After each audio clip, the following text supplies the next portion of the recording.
Karbon dioksida yang selama ini sering disebut-sebut sebagai gas rumah kaca, penyebab perubahan iklim. Nyatanya tidak berpengaruh secara langsung pada perubahan iklim. Karbon dioksida hanya pemantik, tapi ada gas rumah kaca lain yang menjadi penyebab langsung perubahan iklim yang mungkin jarang dibahas. Namanya uap air. Ya, kamu tidak salah dengar, saudara. Sesuatu yang sangat dekat dengan kehidupan kita sehari-hari. Tapi bagaimana proses karbon dioksida mempengaruhi uap air sehingga berdampak pada perubahan iklim? Itu yang akan kita bahas dalam video ini. Pada bagian akhir video, akan saya jelaskan hubungan semua ini dengan sering terjadinya banjir dan kekeringan beberapa tahun belakangan. Halo saudara, saya Ilmiksan, founder Tanio, platform untuk memproteksi petani dan pangan dari perubahan iklim. Kita mulai dengan revolusi industri menjadi titik tolak peradaban manusia. Penemuan sumber energi baru berbahan bakar fosil telah membawa manusia maju 100 kali lebih cepat dari abad-abad sebelumnya. Setelah lebih dari 100 tahun, penemuan ini sekaligus ternyata menjadi awal sebuah bencana baru, pemanasan global. Pemanasan global disebabkan karena adanya gas rumah kaca yang membuat panas dari sinar matahari yang terpantul di permukaan bumi tidak keluar secara langsung ke angkasa, sehingga energi panas tertahan lebih lama di atmosfer sebelum keluar ke angkasa. Di sisi lain, gas rumah kaca telah memberikan kehangatan sehingga bumi bisa layak huni. Tanpa gas rumah kaca, mungkin kondisinya akan berbeda. Bumi akan sangat dingin dan suhu bisa sangat ekstrim, sehingga tidak memungkinkan adanya kehidupan. Ini sebenarnya sudah saya bahas di video sebelumnya. Buat saudara yang belum nonton, bisa cek videonya di sini. Karena meningkatnya jumlah emisi karbon sejak revolusi industri dari 290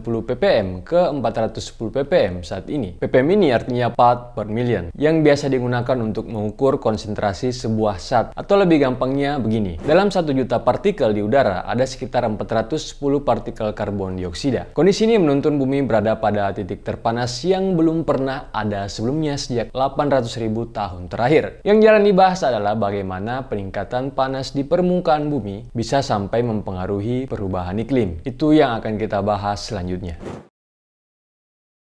Jika mendengar gas rumah kaca, pasti yang terpikirkan adalah emisi karbon dioksida. Padahal karbon dioksida sebenarnya tidak berhubungan secara langsung dengan perubahan iklim. Karbon dioksida hanya pemantik dalam meningkatkan suhu di atmosfer. Uap airlah yang mempengaruhi perubahan iklim secara langsung. Keberadaan air di bumi menjadi sumber kehidupan. Bumi sendiri terdiri atas 70% air, baik itu air yang berada di permukaan bumi, di dalam kerak bumi, dan air yang berada di atas kita dalam bentuk awan dan uap air. Air sudah seperti AC yang mendinginkan bumi. Uap air adalah bentuk gas dari air dan eksis secara natural di atmosfer. Uap air bahkan tak terlihat dengan mata telanjang. Berbeda dengan awan, uap air tersusun atas tetes air kecil atau droplet. Untuk mengukur uap air di atmosfer, biasanya menggunakan indikator kelembaban udara. Udara yang panas mampu menahan lebih banyak uap air dibandingkan dengan udara dingin, sehingga terjadi peningkatan jumlah uap air saat terjadi peningkatan suhu di atmosfer. Fakta yang mungkin jarang dibahas bahwa uap air ternyata dapat memerangkap panas layaknya karbon dioksida dan juga ikut memberikan kontribusi positif pada peningkatan suhu di atmosfer. Hal ini karena molekul penyusun uap air yang menyerupai karbon dioksida, yakni tersusun atas 1 atom karbon dan 2 atom oksigen, juga mampu menangkap radiasi panas dan mengemisikannya layaknya karbon dioksida. Uap air menjadi gas rumah kaca paling banyak di atmosfer. Komposisi gas rumah kaca yaitu 50% uap air, awan 25%, dan karbon dioksida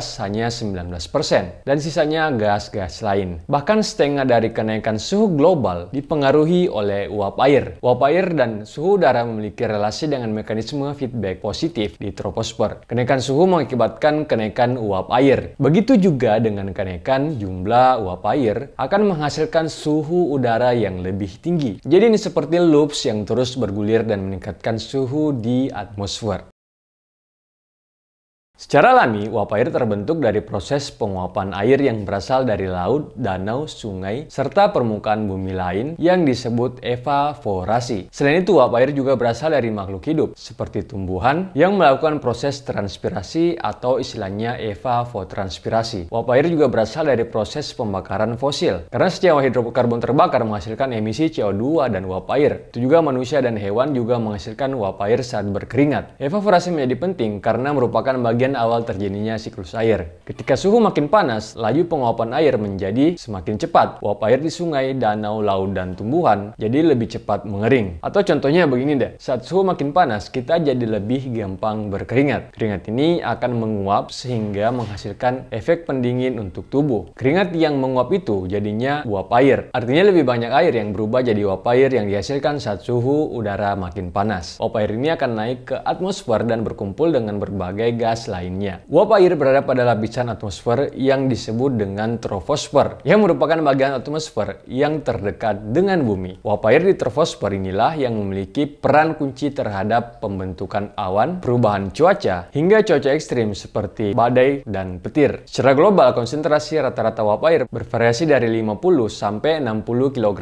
per meter kuadrat. Titik tertinggi berada pada laut tropis seperti bagian timur dan barat dari Samudra Pasifik, serta bagian timur Samudra Hindia dengan konsentrasi uap air mencapai 50-55 kg per meter kuadrat. Begitu juga dengan wilayah daratan tropis seperti Afrika Tengah, Asia Tenggara terutama di sekitar wilayah Indonesia, dan Amerika Selatan sekitar sungai Amazon. Tingginya suhu di garis khatulistiwa membuat penguapan terjadi lebih cepat dan menciptakan lebih banyak uap air di wilayah tropis. Sebaliknya di wilayah kutub seperti Arktik, Antartika, dan Greenland, jumlah konsentrasi uap air sangat kecil, hanya sekitar 5 kg per meter kuadrat. Hal ini karena suhu udara yang jauh lebih rendah di sana. Kenaikan jumlah uap air di udara terjadi secara global baik di wilayah kutub, subtropis, maupun wilayah tropis. Kenaikan uap air lebih kuat terjadi di bumi bagian utara dibandingkan bagian selatan. Vikas Kumar Patel dalam jurnal Increased Tropospheric Amplifies Global Warming and Climate Change menunjukkan kenaikan uap air signifikan terjadi di wilayah tropis bagian atas seperti Asia Tenggara, India, Laut Arab, Australia, dan Laut Pasifik mencapai 0,05 hingga 0,1 kg per meter kuadrat per tahun. Sementara wilayah Amazonia, Afrika Utara, dan bagian utara Atlantik, kenaikan uap air berkisar 0,025 sampai 0,05 kg per meter kuadrat per tahun. Kenaikan suhu 1 derajat Celcius saja bisa meningkatkan jumlah uap air sebanyak 7% di atmosfer. Pada umumnya, uap air bisa bertahan selama 9 hari di atmosfer, sementara karbon dioksida bisa bertahan hingga ratusan bahkan ribuan tahun. Akan tetapi karena kenaikan suhu sehingga uap air bisa bertahan lebih lama di atmosfer. Karena semakin tinggi suhu udara, semakin lama uap air akan tertahan.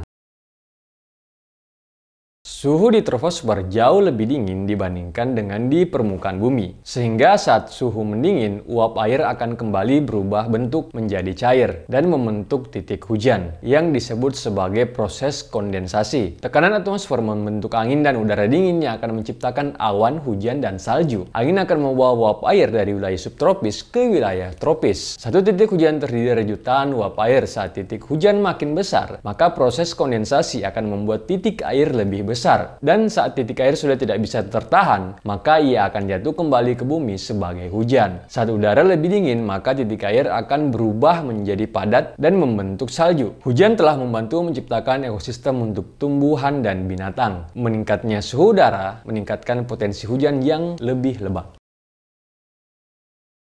Suhu yang lebih panas meningkatkan evaporasi sehingga membuat air di permukaan bumi dan tumbuhan lebih cepat menguap menjadi uap air. Uap air yang tertahan lebih lama di atmosfer mengganggu siklus air sehingga hujan mungkin terjadi lebih lambat. Wilayah dengan curah hujan rendah seperti wilayah gurun akan semakin kering. Gurun Sahara misalnya, berdasarkan penelitian University of Maryland, ukuran gunung Sahara di benua Afrika telah meluas sekitar 10% dibandingkan tahun 1920. Dampak kekeringan bisa mengakibatkan kekurangan suplai air untuk keperluan sehari-hari. Selain itu berdampak pada pertanian, peternakan, mengganggu transportasi air terutama pengoperasian kapal laut, meningkatkan polusi udara karena tidak ada hujan, serta menciptakan kebakaran gambut yang bisa mengurangi volume hutan dan mengemisikan lebih banyak karbon. Dan karena jumlah uap air yang terkumpul makin banyak sebelum jatuh, hujan bisa menjadi makin deras terutama untuk wilayah tropis. Energi laten dari proses evaporasi yang makin banyak menghasilkan petir, banjir dan berpotensi menciptakan badai, sehingga bisa menimbulkan terjadinya badai dan banjir yang lebih sering di beberapa tempat. Luasan wilayah terdampak banjir, terutama sekitaran garis khatulistiwa, bisa menjadi makin besar, salah satunya Indonesia. Berdasarkan data BNPB, jumlah banjir naik signifikan sejak 5 tahun terakhir karena perubahan iklim. Tempat kering menjadi makin kering, yang lembab menjadi makin basah. Bagaimana pendapat kalian, saudara?